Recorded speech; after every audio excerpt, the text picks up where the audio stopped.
ആകാശവാണി. നമസ്കാരം.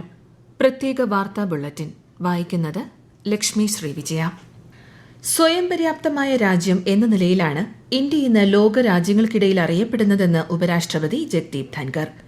രാജസ്ഥാനിലെ കേന്ദ്ര സർവകലാശാലയിൽ സംഘടിപ്പിച്ച പരിപാടിയിൽ സംസാരിക്കുകയായിരുന്നു അദ്ദേഹം. കഴിഞ്ഞ ദശാബ്ദത്തിൽ രാജ്യത്തിന്റെ സാമ്പത്തിക വളർച്ച വലിയ തോതിൽ വർദ്ധിച്ചതായും ശ്രീ ധൻകർ പറഞ്ഞു. നാലാമത് ക്വാഡ് ഉച്ചകോടിക്ക് US പ്രസിഡന്റ് ജോ ബൈഡൻ ആതിഥേയത്വം വഹിക്കും. അമേരിക്കയിലെ ഡെലവെയറിൽ ഈ മാസം 21 നടക്കുന്ന ഉച്ചകോടിയിൽ പ്രധാനമന്ത്രി നരേന്ദ്രമോദി ഉൾപ്പെടെയുള്ള നേതാക്കൾ പങ്കെടുക്കും. ക്വാഡ് രാഷ്ട്രങ്ങൾക്കിടയിൽ ഐക്യം ശക്തിപ്പെടുത്തുക, സ്വതന്ത്രമായ ഇൻഡോ പസഫിക് മേഖല സാധ്യമാക്കുക എന്നിവയ്ക്ക് ഉച്ചകോടി ഊന്നൽ നൽകുമെന്ന് വൈറ്റ് ഹൌസ് വ്യക്തമാക്കി. ആരോഗ്യ സുരക്ഷ, പ്രകൃതി ദുരന്ത പ്രതികരണം, സമുദ്ര സുരക്ഷ, നൂതന സാങ്കേതികവിദ്യ, സൈബർ സുരക്ഷ എന്നിവയ്ക്കും ചർച്ചയിൽ മുൻതൂക്കം നൽകും. ഓസ്ട്രേലിയ, ഇന്ത്യ, ജപ്പാൻ, അമേരിക്ക എന്നീ രാജ്യങ്ങൾക്കിടയിലെ നയതന്ത്ര പങ്കാളിത്തമാണ് ക്വാഡ് കൂട്ടായ്മ. അടുത്ത ക്വാഡ് ഉച്ചകോടിക്ക് ഇന്ത്യ ആതിഥേയത്വം വഹിക്കും. മദ്യനയ അഴിമതിയുമായി ബന്ധപ്പെട്ട CBI കേസിൽ സുപ്രീംകോടതി ജാമ്യം അനുവദിച്ച ഡൽഹി മുഖ്യമന്ത്രിയും ആം ആദ്മി പാർട്ടി നേതാവുമായ അരവിന്ദ് കെജ്രിവാൾ ജയിൽ മോചിതനായി.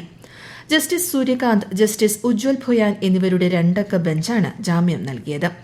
കേസിനെക്കുറിച്ച് പരസ്യമായ അഭിപ്രായ പ്രകടനങ്ങൾ നടത്താൻ പാടില്ലെന്ന വ്യവസ്ഥയോടെയാണ് ജാമ്യം. ജാമ്യം ലഭിച്ച് പുറത്തിറങ്ങിയ കെജ്രിവാളിനെ പ്രവർത്തകർ തിഹാർ ജയിലിന് പുറത്ത് സ്വീകരിച്ചു. തന്റെ മോചനത്തിനായി പ്രാർത്ഥിച്ച ആളുകൾക്ക് അദ്ദേഹം നന്ദി പറഞ്ഞു. തന്റെ ജീവിതത്തിലെ ഓരോ നിമിഷവും രാജ്യത്തിനു വേണ്ടി സമർപ്പിക്കുന്നുവെന്നും അദ്ദേഹം പറഞ്ഞു. ആൻഡമാൻ നിക്കോബാർ ദ്വീപുകളിലെ പോർട്ട് ബ്ലെയറിന്റെ പേര് ശ്രീവിജയപുരം എന്ന് പുനർനാമകരണം ചെയ്യാൻ തീരുമാനിച്ചതായി കേന്ദ്ര സർക്കാർ. കൊളോണിയൽ മുദ്രകളിൽ നിന്ന് രാജ്യത്തെ മോചിപ്പിക്കാനാണ് ശ്രീവിജയപുരം എന്ന് പുനർനാമകരണം ചെയ്യാൻ തീരുമാനമെടുത്തതെന്ന് കേന്ദ്ര ആഭ്യന്തരമന്ത്രി അമിത്ഷാ സാമൂഹ്യ മാധ്യമത്തിൽ കുറിച്ചു. രാജ്യത്തിന്റെ സ്വാതന്ത്ര്യ സമര പോരാട്ട വിജയത്തിന്റെ പ്രതീകമായാണ് ശ്രീവിജയപുരം എന്ന് പുനർനാമകരണം ചെയ്യുന്നതെന്നും അദ്ദേഹം പറഞ്ഞു. കേന്ദ്ര സർക്കാരിന്റെ ആഭിമുഖ്യത്തിൽ നടക്കുന്ന സ്വച്ഛതാ ഹി സേവ ക്യാമ്പയിന് ചൊവ്വാഴ്ച കേരളത്തിൽ തുടക്കമാകും. മാലിന്യമുക്ത കേരളം നവകേരളം പരിപാടിയുടെ ഭാഗമായി ശുചിത്വ മിഷൻ, കുടുംബശ്രീ, മേരി യുവഭാരത്, നെഹ്റു യുവകേന്ദ്ര, നാഷണൽ സർവീസ് സ്കീം, സംസ്ഥാന യുവജനക്ഷേമ ബോർഡ്, സ്കൌട്ട്സ് ആൻഡ് ഗൈഡ്സ്, സാമൂഹ്യ സന്നദ്ധ സേന എന്നിവ സംയുക്തമായി തദ്ദേശ സ്വയംഭരണ സ്ഥാപനങ്ങളുടെ സഹകരണത്തോടെയായിരിക്കും ശുചീകരണ പ്രവർത്തനങ്ങൾ നടത്തുക. തിരുവോണത്തെ വരവേൽക്കാൻ അവസാനവട്ട ഒരുക്കങ്ങളിൽ മലയാളികൾ. നാളെ ഉത്രാടപ്പാച്ചിലിന് മുൻപ് ഒരുക്കങ്ങൾ പൂർത്തിയാക്കാനുള്ള തിരക്കിലാണ് ജനം. വയനാട് ദുരന്തത്തിന്റെ ആഘാതത്തിനിടയിലാണ് ഇക്കുറി ഓണം എത്തുന്നത് എന്നതിനാൽ ആഘോഷങ്ങൾക്ക് പൊലിമ കുറവാണ്. സംസ്ഥാന സർക്കാരിന്റെ ഔദ്യോഗിക ഓണാഘോഷ പരിപാടികൾ ഇത്തവണ ഒഴിവാക്കിയിട്ടുണ്ട്. എങ്കിലും പൂക്കളമിട്ടും സദ്യവട്ടത്തിനായുള്ള ഒരുക്കങ്ങൾ നടത്തിയും നാടും നഗരവും തയ്യാറെടുപ്പിലാണ്. ഉത്രാടപ്പാച്ചിൽ വിപണിയെ വീണ്ടും സജീവമാക്കുമെന്ന പ്രതീക്ഷയിലാണ് വ്യാപാരശാലകളും വഴിയോര കച്ചവടക്കാരും. Indian super league football 11ാം season തുടക്കമായി. നിലവിലെ ജേതാക്കളായ മുംബൈ FCയും ഷീൽഡ് വിന്നേഴ്സായ മോഹൻ ബഗാനും തമ്മിലുള്ള ആദ്യ മത്സരം കൊൽക്കത്തയിലെ സാൾട്ട് ലേക്ക് സ്റ്റേഡിയത്തിൽ പുരോഗമിക്കുകയാണ്. ആദ്യ പകുതി കഴിഞ്ഞപ്പോൾ എതിരില്ലാത്ത 2 ഗോളുകൾക്ക് മോഹൻ ബഗാൻ മുന്നിലാണ്. മലയാളി ഫുട്ബോൾ ആരാധകർ ഉറ്റുനോക്കുന്ന കേരള ബ്ലാസ്റ്റേഴ്സിന്റെ ആദ്യ മത്സരം മറ്റന്നാളാണ്.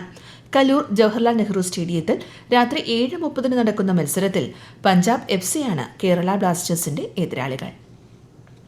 മുതിർന്ന കമ്മ്യൂണിസ്റ്റ് നേതാവും CPIM ജനറൽ സെക്രട്ടറിയുമായ സീതാറാം യെച്ചൂരിയുടെ ഭൌതിക ശരീരം ബസന്ത് കുഞ്ചിലെ വസതിയിലെത്തിച്ചു. JNUവിൽ നടന്ന പൊതുദർശനത്തിൽ ആയിരങ്ങൾ അദ്ദേഹത്തിന് അന്ത്യാഞ്ജലി അർപ്പിച്ചു. നാളെ AKG ഭവനിലെ പൊതുദർശനത്തിന് ശേഷം ഭൌതിക ശരീരം വൈദ്യശാസ്ത്ര പഠനത്തിനായി Delhi All India Institute of Medical സയൻസസിന് കൈമാറും. ശ്വാസകോശ അണുബാധയെ തുടർന്ന് ചികിത്സയിലിരിക്കെ ഇന്നലെ വൈകുന്നേരത്തോടെയാണ് അദ്ദേഹം അന്തരിച്ചത്. DRDOയും ഇന്ത്യൻ നാവികസേനയും സംയുക്തമായി വികസിപ്പിച്ചെടുത്ത vertical launch short range surface to air മിസൈലിന്റെ വിജയത്തിൽ അഭിനന്ദനമറിയിച്ച് രാജ്യരക്ഷാമന്ത്രി രാജ്നാഥ് സിംഗ്. പുത്തൻ സാങ്കേതിക വിദ്യകൾ സമന്വയിപ്പിച്ച മിസൈൽ സായുധ സേനകൾക്ക് ഊർജ്ജം പകരുമെന്ന് അദ്ദേഹം പറഞ്ഞു. ഇന്നലെ ഒഡീഷയിൽ ചാന്ദിപ്പൂരിൽ നിന്നായിരുന്നു മിസൈൽ 2ാം തവണയും വിജയകരമായി പരീക്ഷിച്ചത്. ബംഗ്ലാദേശിലുണ്ടായ മണ്ണിടിച്ചിലുകളിൽ 6 പേർ മരിച്ചു. കോക്സ് ബസാർ ജില്ലയിൽ ഇന്നലെ രാത്രിയും ഇന്ന് പുലർച്ചെയുമാണ് മണ്ണിടിച്ചിൽ അനുഭവപ്പെട്ടത്. റോഹിംഗ്യ ക്യാമ്പിന് സമീപമുണ്ടായ മണ്ണിടിച്ചിലിൽ മരിച്ചവരിൽ 3 പേർ ഒരു കുടുംബത്തിൽ നിന്നുള്ളവരാണ്. ജില്ലയിൽ ബുധനാഴ്ച മുതൽ ആരംഭിച്ച ശക്തമായ മഴയിൽ 50ഓളം ഗ്രാമങ്ങൾ വെള്ളത്തിനടിയിലായി. നഗരത്തിൽ 12ഓളം കുന്നുകളിൽ വിള്ളൽ രൂപപ്പെട്ടതായും പലയിടങ്ങളിലും കുന്നിടിഞ്ഞതായും റിപ്പോർട്ടുകളുണ്ട്. പ്രത്യേക വാർത്താ ബുള്ളറ്റിൻ കഴിഞ്ഞു. അടുത്ത വാർത്താ പ്രക്ഷേപണം നാളെ രാവിലെ 6:45.